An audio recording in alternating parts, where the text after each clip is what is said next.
Hello, this is MusicTechHelpGuy, and welcome to part 4 of my pop rock mixing series in Logic Pro 10. In this video, we're going to use compression and dynamics processing to really bring out the punch in our drums. Specifically, we'll be using the noise gate and compressor plugins, which are both stock plugins in Logic that can process dynamics or volume changes across a track. If you'd like to follow along with me with this mix, I've included a link in the video description below where you can purchase and download the exact same multi-track session that I'm working with through these videos.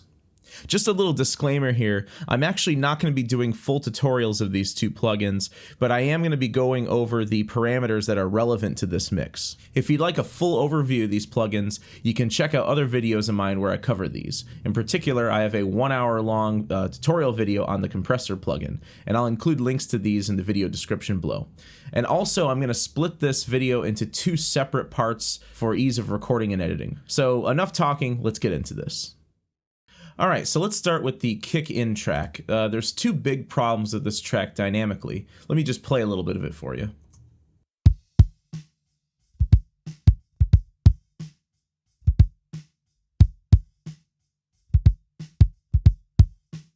One, there's some bleed from the snare drum and from the hi-hat, so we're going to have to get rid of that. We're going to do that with the noise gate plugin.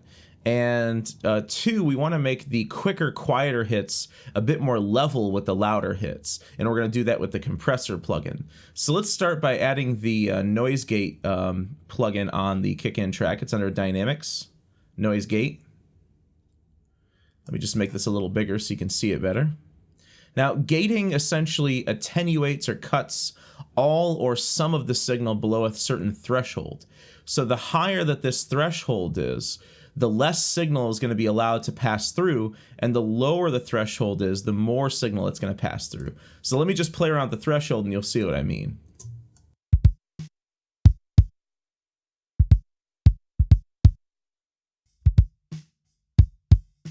So you can see at lower thresholds, you hear some more of the snare and hi-hat bleed.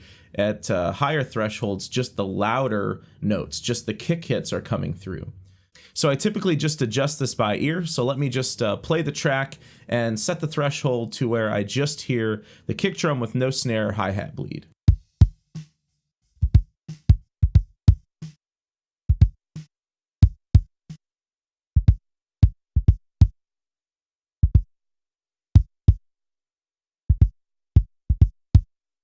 Cool, so we're getting pretty much just the kick drum there, and it's gating out all the snare drum and the hi-hat bleed. The reduction is the amount of signal attenuated below the threshold. So if you set this to -100, you're practically cutting out everything below the threshold. As you pull this up, you'll start to hear some of that hi-hat and snare bleed come back in. I want to completely cut out the hi-hat and snare bleed, so I'm going to leave this down at -100. Now you can also adjust the attack, hold, and release parameters. The attack time is essentially how long it takes for the gate to open, and you'd think with drums that you want to make this as quick as possible, but if you make it 0 milliseconds, the sound's going to be very choppy and you're going to have some clicky sounds in the signal. So I found that if I set this to around 4 to about 8 milliseconds for drums, it works pretty good. So let me put this around 5 or 6. The hold is the minimum time that the gate stays open. So if you make this too short, you're not going to get enough of the transient of the kick drum through, and the kick drum's going to sound really poppy, but it's not going to have the full attack to it, not the full transient to it. So I found with the kick, this sounds pretty good at around about 50 milliseconds. And then the release time is how long it takes for the gate to fully close. So if you want the gate to sort of fade out slower, you can increase the release time, or if you want the gate to be to sort of fade out quicker, you can decrease the release time. I'm going to set this to about 15 milliseconds. Now, the last thing I want to take a look at is the look ahead. This is just a parameter that allows the plugin to look ahead and process the signal a bit more accurately. Now, you want to make sure that your buffer size is set a little bit higher because this is going to add latency to the signal. So you don't want to go crazy with it, but I am going to put this about 4 or 5 milliseconds just to make the gate operate a little bit better. So let's see what this sounds like.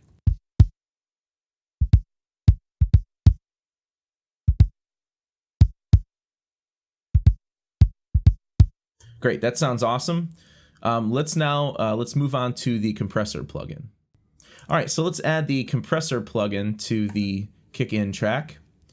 And what we're going to do with the compressor is we're going to take these quicker, quieter hits, and we're going to pull them up to be more level with the louder hits. So the whole concept of compression is that you can pull down louder materials and pull up softer materials so that the signal is more dynamically level. But if you play with the attack and release times a bit, what you can actually do is you can let through some of the punchiest, most transient heavy material while compressing the tail end of the drum hits. So this creates an envelope where the punchiest, poppiest parts of the drums really punch through, but the tail end of the drums get sort of compressed down and overall makes the drum sound more punchy. So let's just very quickly go through the different parameters of the compressor plugin. The threshold is the point where the signal is compressed, and the ratio describes the amount of compression that actually takes place above the threshold. So in a nutshell, if you have your threshold all the way up to 0 and your ratio at 1:1, that basically means you have no compression taking place. The further you pull down the threshold and the further up you pull the ratio, the more compression you're going to get. Now, increasing the attack time increases the amount of time it takes for the compressor to take full effect. So if you pull this up a bit, you can actually let some of the transient of the kick drum through. It's a misconception that you want your attack time super short for transient material. It's not true, because you want to let the transient come through a little bit, but then compress the tail end of the drum hit to make it a little bit punchier. The release is how long the compression lasts for, or how long the compressor holds on to the signal. If you use a release time that's too quick, the signal can become too boomy or bouncy sounding. And if you use a release time that's too long, you can end up with a really flat signal that gets compressed and sort of stays down, and your drum hits aren't really going to pop through at all because the release tails are overlapping each other. Now, the makeup gain, what it does is it adds a certain amount of gain to the signal after compression to make up for the fact that the signal could have been squashed down and been made quieter because of the compression. So we'll probably add a little bit of gain to the signal just to make up for the loss of gain from the compression. Now, two other things we want to do is for this, I'm going to turn off the auto gain because I don't want any gain automatically added. I want to manually use the makeup knob for that. I also want to turn the auto release time off. I'm going to manually set the release time for this.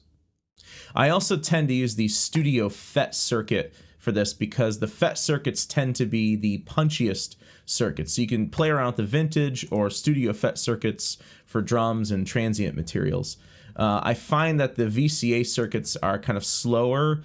They work better on vocals and other instruments that don't need to be as poppy and punchy. And I find that the Opto really works the best for vocals. So we're going to try the Studio FET circuit for this.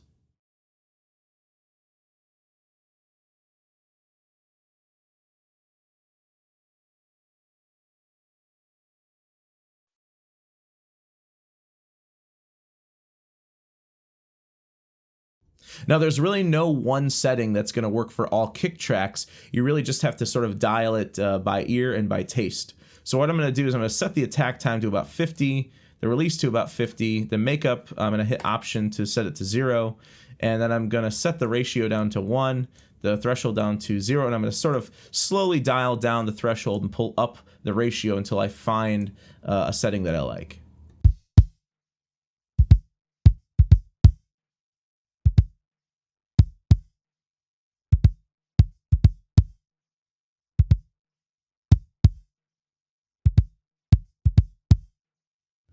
So that sounds pretty good, but I feel like the transient isn't long enough. It's a little too clicky sounding and doesn't have enough fullness in the transient. So I'm going to open up the attack time a little bit more just to let through some more of that transient.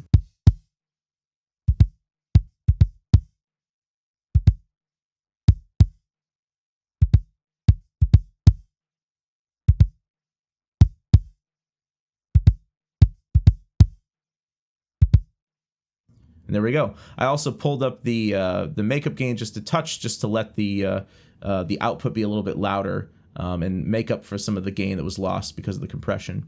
Now, there's also two different ways you can meter this. You can meter it with just your standard gain reduction meter, or you can look at it on a graph. It sort of gives you a visual view of what you're doing to the signal.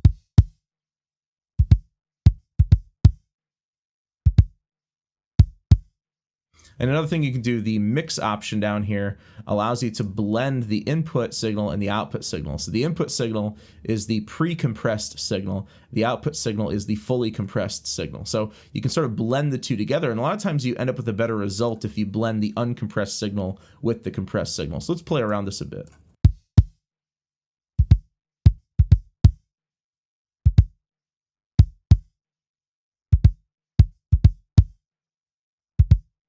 Cool. So I really like the way that sounds. We're going to go ahead and stick with that. And let's move on to the kick out track. So here's what the kick out track sounds like with the compressor plugin bypassed.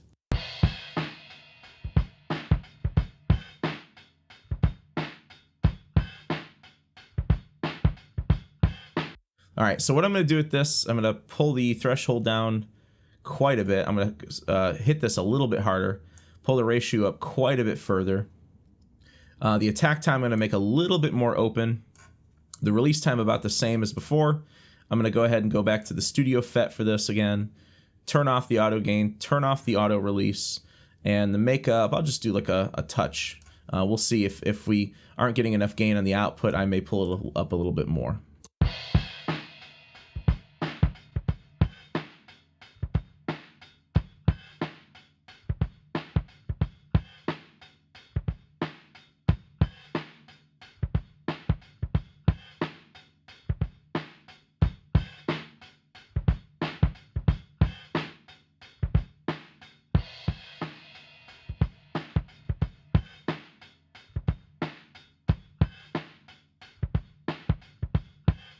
Yeah, so that's given the kick out just a little bit more of a push on the front end of the actual kick hits, while sort of leaving most of the hi-hat and the snare bleed alone. Let's listen to both of those at the same time.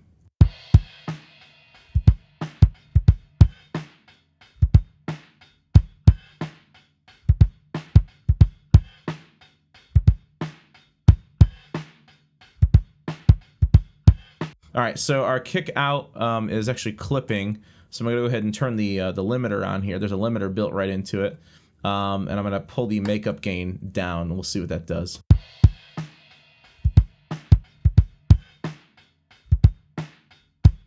And I'm also gonna pull the input signal, input level down a bit to keep the output from clipping.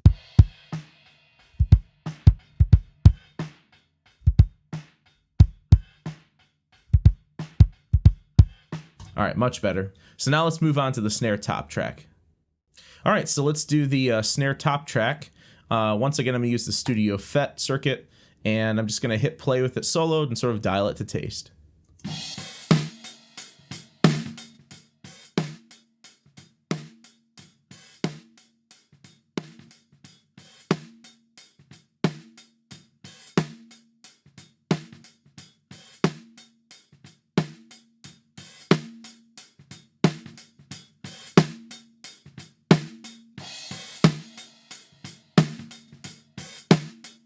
Cool, it sounds pretty good. With a pretty heavy threshold, pretty heavy ratio. Opened up the attack time a bit more to let the full transient come through. Turned off the auto gain and turned off the auto release as well. So here's before.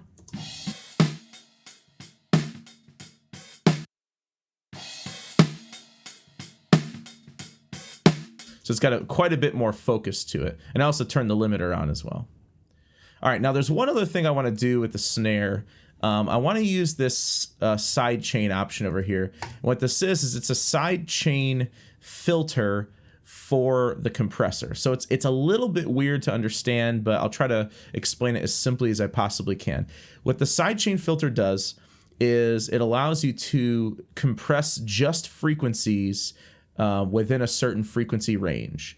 So basically it filters the compressed material. So if I just want to compress the range that the snare drum is most present in, I can do that.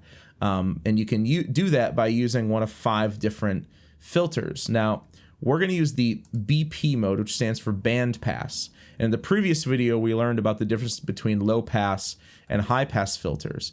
A band pass filter is essentially the combination of both a low pass and a high pass filter. It cuts out lows and highs, but sort of maintains a middle band of frequencies. Now, the middle band of frequencies that the snare drum is most sensitive to, or at least the most of the body of the snare drum is at, is between this 520 and 2K range, at least for this snare drum.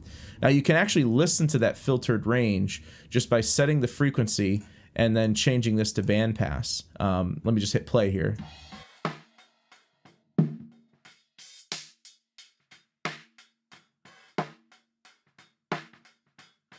So you can hear most of the mid-high range body is right in here. So then what we can do is switch this over to on mode, and it turns on the sidechain filter. Again, what that does is it's just going to compress the frequencies within this bandpass range. Now, you can control the width of this bandpass range by playing with the Q down here. This at a lower value is going to be a wider band, and up toward 5 is going to be a narrower band. So I'm going to go with a little bit wider band because we want to get most of the frequencies of the snare drum, not just a thin sliver of them. So I'll just A/B this with off and on. You'll hear the difference.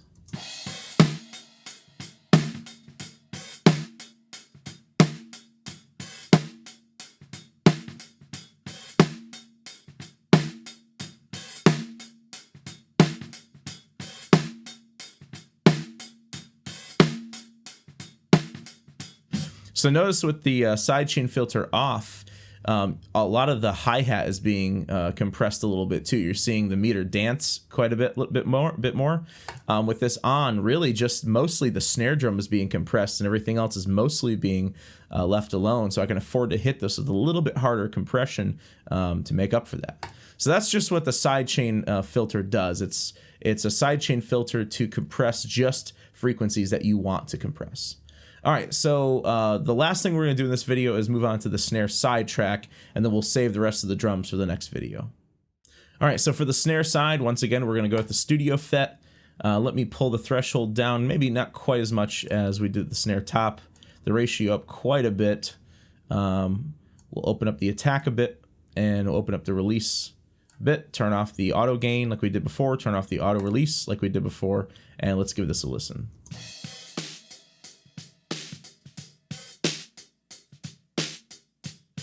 Yeah, you can really hear it here. If the attack time is too low, the signal just gets sort of squashed sounding.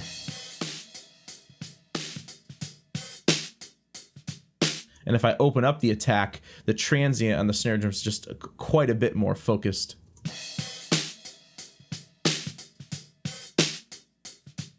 So let's try the sidechain detection on this as well. I think the high frequencies are going to be a little bit more present in the snare side track. So instead of using a value between 520 and 2, let's put this around 2K. We'll still go with the bandpass mode, but let's listen to that range real quick.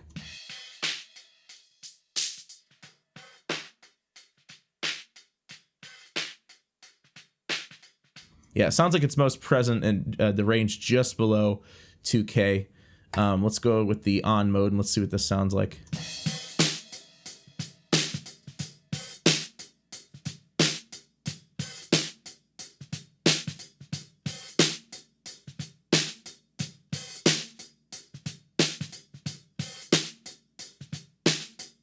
Yeah, it's great using the sidechain filter to just filter out the frequencies in the snare drum that we actually want to compress. Then we can afford to hit those frequencies with a bit harder threshold and ratio and get a cleaner, punchier sound. All right, so in the next video, we'll start working with the toms, the overheads, and the room tracks. We'll continue working with the compressor plugin, and we'll also dive into the enveloper plugin for the toms. I hope you guys enjoyed the video, and thanks for watching. Hey guys, if you'd like to see more videos like this, subscribe to the channel to see multiple new videos added every week. Also, you can check out carneymediagroup.com where you can view all of my video tutorials, search for specific topics, download the videos ad-free, and in some cases you can purchase session content so you can work along with me in the video. Also, please consider giving a monthly contribution at patreon.com/MusicTechHelpGuy. As always, thanks for your support and thanks for watching.